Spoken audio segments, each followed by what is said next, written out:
Java ল্যাঙ্গুয়েজের Bangla video টিউটোরিয়ালে আমি আবারও আপনাদের স্বাগতম জানাচ্ছি। আমি সন্দীপ রায়। তো আজকে আমি আপনাদের সাথে আলোচনা করব ডাটা টাইপের রেঞ্জ নিয়ে। গত টিউটোরিয়ালে আমি ডেটা টাইপ নিয়ে আলোচনা করেছিলাম। জাভা ল্যাঙ্গুয়েজে মেইনলি ডেটা টাইপ আমরা যদি বলি তাহলে বলতে পারি চার প্রকার। সেটা হচ্ছে কি নিউমেরিক, দেন হচ্ছে character, string and boolean. So এই চার প্রকারের ডেটা টাইপ আছে, numeric, character, string and boolean. আর নিউমেরিক ডেটা টাইপকে দুই ভাগে ভাগ করা যায়, সেটা হচ্ছে ডাবল আর হচ্ছে ইন্টিজার। তো আমি আজকে এই যে ডেটা টাইপগুলো এগুলো রেঞ্জ নিয়ে কথা বলবো। তো রেঞ্জ জানতে গেলে জাস্ট আপনাকে কিছু করতে হবে না, জাস্ট গুগলে চলে যাবেন। গুগলে আমি অলরেডি এখানে সার্চ করে রেখে দিয়েছি। জাস্ট আপনি সার্চ দেবেন জাভা ডাটা টাইপ রেঞ্জ, এই যে এই লেখাটা লিখে সার্চ দেবেন জাভা ডাটা টাইপ রেঞ্জ। এই লেখাটা দিয়ে সার্চ দিলেই সুন্দর করে আপনার একটা রেঞ্জ চলে আসবে। সো এরপরে এইখানে শুধু চারটা দেখাচ্ছে, আরো চারটা আছে। এখানে যে বলেছে 4 more rows, আরো চারটা আছে। তো আমরা সাইটটাতে যদি ঢুকে যাই তাহলে বাকি চারটা পেয়ে যাব। বাকি চারটা এই যে এখানে বাইট। বাইট বলতে হচ্ছে 1 বাইট। তো বাইটের রেঞ্জ হচ্ছে -128 থেকে 127 পর্যন্ত। আর শর্ট এ হচ্ছে 2 বাইট। আর 1 বাইট, 1 বাইট মানে কত জানেন তো? 1 বাইট মানে হচ্ছে 8 বিট। সেম ভাবে শর্ট হচ্ছে 2 বাইট, তার মানে হচ্ছে 16 বিট। আর এর রেঞ্জ হচ্ছে -32,768 থেকে 32,767 পর্যন্ত। সেম ভাবে ইন্টিজারের সাইজ হচ্ছে 4 বাইট, দেন রেঞ্জ। লং এর সাইজ হচ্ছে 8 বাইট, দেন রেঞ্জ। ফ্লোট এর সাইজ হচ্ছে 4 byte and then range. So এমন করে সবগুলোরই সাইজ এবং রেঞ্জ দেখে নেবেন।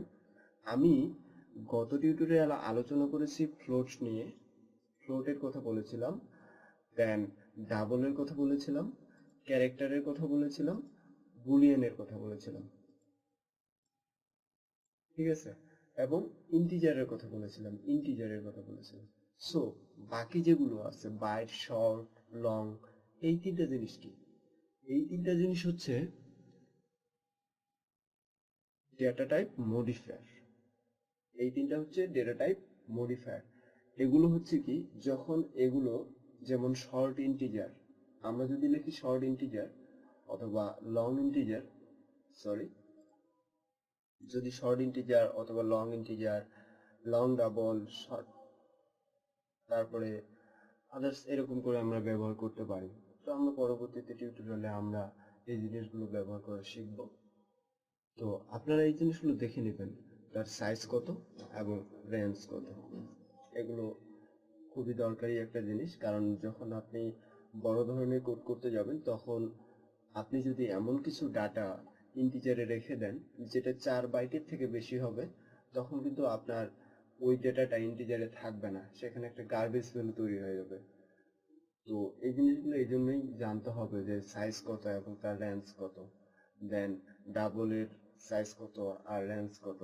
বেসিক্যালি দশমিক সংখ্যার ক্ষেত্রে আমরা যেটা করতে পারি সেটা হচ্ছে আমরা সব সময় ডাবল ব্যবহার করব, ফ্লোট ব্যবহার না করে ডাবল ব্যবহার করব। তাতে হবে কি, আমাদের রেঞ্জটা অনেক বড় একটা রেঞ্জের আমরা দশমিক সংখ্যা নিতে পারবো, যেটা আমরা ফ্লোটে আমাদের অনেকগুলো শেষের দিকে দশমিকের পরের সংখ্যাগুলো ডিক্রিজ বা রিডিউস হয়ে যাবে, বাদ দিয়ে দিবে অটোমেটিক্যালি কোডে। সো আমরা যদি সেগুলো চাই, যদি কোনো ডেটা লস না চাই, তাহলে আমরা ডাবলটাকে ব্যবহার করব। তো এই জিনিসগুলোর ব্যবহার আমরা দেখি। এই জিনিসগুলো ব্যবহার দেখতে গেলে আমি আগের কোডটাতেই হ্যালো ওয়ার্ল্ডেই আসি। তো আমি এবার নতুন আরেকটা কোড লেখা ট্রাই করব। দেখি, নতুন একটা কোড লিখি।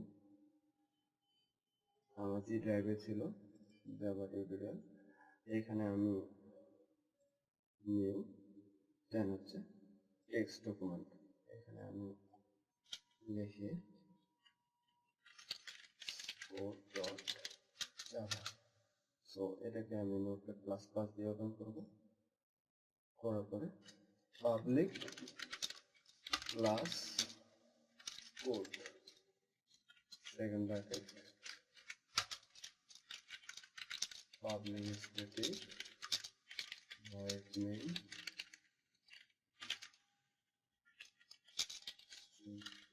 args। yes। সো এখন আমরা যেটা দেখেছিলাম সেটা হচ্ছে কি ইন্টিজার। সো আমরা তার আগে এই রেঞ্জগুলো আলোচনা করার আগে আমরা ভেরিয়েবল নিয়ে আলোচনা করি। আমাদের টোটাল ডেটা টাইপ হচ্ছে ইন্টিজার, ডাবল, ক্যারেক্টার, ফ্লোট, এগুলো আমাদের ডেটা টাইপ, তাই না? এই যে ফ্লোট, ডাবল, ক্যারেক্টার, ইন্টিজার আর হচ্ছে বুলিয়ান,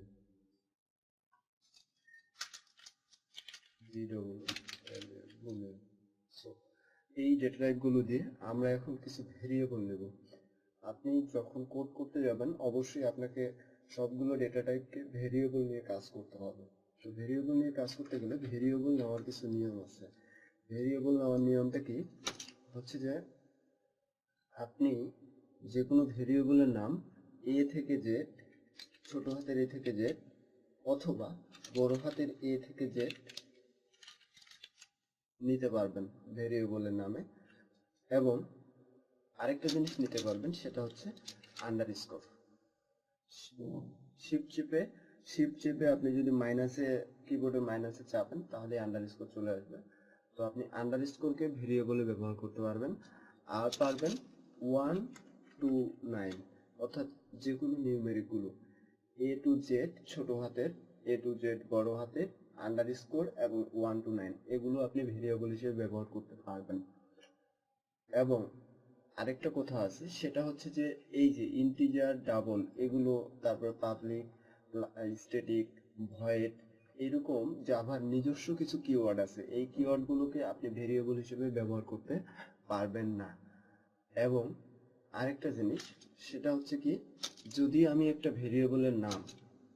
ভেরিয়েবলের নাম সব সময় এ টু জেড অর্থাৎ ছোট হাতের এ টু জেড, বড় হাতের এ টু জেড অথবা আন্ডারস্কোর দিয়ে শুরু করতে হবে। সেটা কেমন? আমি একটা ভেরিয়েবলের নাম এরকম লিখলাম, আন্ডারস্কোর লিখে RAH লিখলাম। সো এটা কিন্তু ভ্যালিড ভেরিয়েবল, আন্ডারস্কোরটা আগে দেওয়া যাবে। অথবা আমি যদি এটা এরকম করে আরেকটা ভেরিয়েবল লিখি, সেটা যে RAHIM রহিম লিখলাম, ঠিক আছে? তো রহিম এটাও কিন্তু একটা ভ্যালিড ভেরিয়েবল, এই ভেরিয়েবলটাও আমরা নিতে পারবো। বাট আমি যদি 9 রহিম লিখি, এই যে নাম্বার আগে নিয়েছি, নাম্বার যদি আগে নেই তাহলে সেটা কখনোই ভেরিয়েবল হবে না, এটা কখনোই ভ্যালিড ভেরিয়েবল হতে পারে না। এটা হচ্ছে ভেরিয়েবলের নিয়ম। ভেরিয়েবলের নিয়মের মধ্যে পড়ে আমরা এ টু জেড ছোট হাতের, এ টু জেড বড় হাতের, আন্ডারস্কোর এবং 1 to 9 যে কোনো নিউমেরিক ভ্যালুগুলো আমরা নিতে পারবো। বাট ভেরিয়েবলের নাম লেখার সময় প্রথম অক্ষরটা আন্ডারস্কোর হতে পারে অথবা আলফাবেটগুলো হতে পারে, বাট কোনো নিউমেরিক ভ্যালু হতে পারবে না। কিন্তু যদি আমরা এই জিনিসটাকে রহিম 9 লিখি তখন কিন্তু সেটা ভ্যালিড ভেরিয়েবল, নিউমেরিক গুলো যদি আমরা পরে নেই সমস্যা নাই। অথবা যদি এরকম হয় যে আন্ডারস্কোর আগে দিয়ে তারপরে 9 লিখলাম, লিখে এ লিখলাম, সো এটাও কিন্তু ভ্যালিড ভেরিয়েবল, কারণ আন্ডারস্কোরটা সবার আগে আছে, ঠিক আছে? আরেকটা জিনিস সেটা হচ্ছে জাভার ভেরিয়েবল হচ্ছে কেস সেন্সিটিভ। তার মানে আমি যদি একটা ভেরিয়েবল এগুলো কেটে দিচ্ছি, আমি একটা ভেরিয়েবল নিলাম এবি, ঠিক আছে? এরকম আমি একটা ভেরিয়েবল নিলাম, বাট যখন এই ভেরিয়েবলটা নিয়ে আমি কাজ করব পরবর্তীতে, তখন যদি আমি মনে করি আমি তো এবি নিছি, তার মানে আমি বড় হাতের এ তারপরে বি নিলাম, এইটা যদি আমি করি তাহলে কিন্তু সেটা ঠিক হলো না। কারণ জাভা হচ্ছে কেস সেন্সিটিভ। আপনি যে নামে ভেরিয়েবল নেবেন, ছোট হাতের অক্ষরে যদি হয় তাহলে আপনাকে ছোট হাতের অক্ষরেই নিতে হবে, আর যদি বড় হাতের নেন তাহলে বড় হাতের অক্ষর নিতে হবে।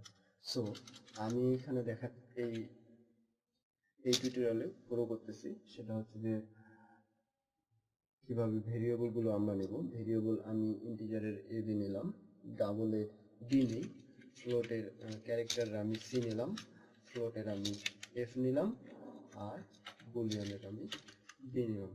ঠিক আছে, তো আমার যদি এই ভেরিয়েবল নেওয়াটা যদি ঠিক হয় তাহলে এই কোডটা সুন্দর করে রান হয়ে যাবে। তো এখানে আমি অন্য কিছু নিতে পারি, যেমন বুলিয়ানে এখানে আমি বুলান নিলাম, ঠিক আছে, নিলাম। সো হতে পারে যে কোনো কিছু আমরা নিতে পারি, শুধু ভেরিয়েবলের নিয়মগুলো আমাদের ফলো করলেই হয়ে গেল। তো এটা সেভ করবো আমি কন্ট্রোল এস চেপে। সেভ করার পরে আমি সিএমডিতে যাব। আজকে এখান থেকে আনালে সরাসরি চলে যায়, এখানে গিয়ে এই ফাঁকা স্থানে ক্লিক করে জাস্ট সিএমডি লিখলে আর কোনো ডিরেক্টরি নিয়ে ভাবনা নেই, সুন্দর করে চলে আসলো। এরপরে আমাদের যেটা লিখতে হবে জাভা কম্পাইলার, আর আমরা সেভ করছি কি নামে, কোড ডট জাভা। সো লিখি কোড ডট জাভা। সো আমাদের কোডটা রান হয়ে গেছে সুন্দর করে। যদিও এখানে আমি কোনো প্রিন্ট দেইনি, দেখুন কোনো সিস্টেম আউট প্রিন্ট এলেন এরকম কিছু নেই, প্রিন্ট দেয়নি। সেজন্য আমি যদিও এখানে এই ক্লাসটাকে এখন যদি রান করি, আমার একটা ক্লাস আগে যেমন করে দেখেছি যে কোড ডট ক্লাস নামে একটা ক্লাস তৈরি হয়েছে, আমি যদি এটাকে রান করি কিছু আউটপুট আসবে না, কারণ আমি আউটপুটের কোনো সিনট্যাক্সই নেইনি, তাই না? তো দেখি, তারপর রান করে জাভা কোড। সো এন্টার চাপে, দেখুন কিছু আসলো না, ঠিক আছে। তো এখানে যদি আমি কিছু লিখি, যেমন বুলিয়ানে এখানে দেখলাম system dot out dot প্রিন্টএলএন, testing of variable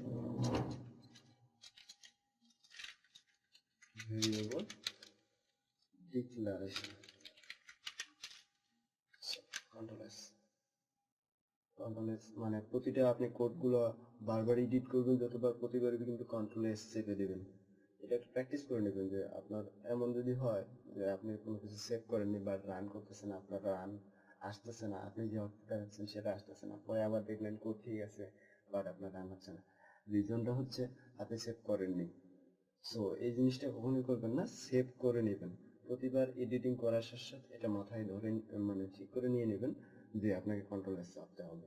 আমি যেটা করি, আমি যে কোনো কোড করলেই সাথে সাথে আমি কন্ট্রোল এস চেপে দিই। সো আমি কন্ট্রোল এস চেপে দিলাম, আবার কন্ট্রোল এস চেপে দিলাম। তো এখন আমি কোডটাকে রান করি, এখন দেখি।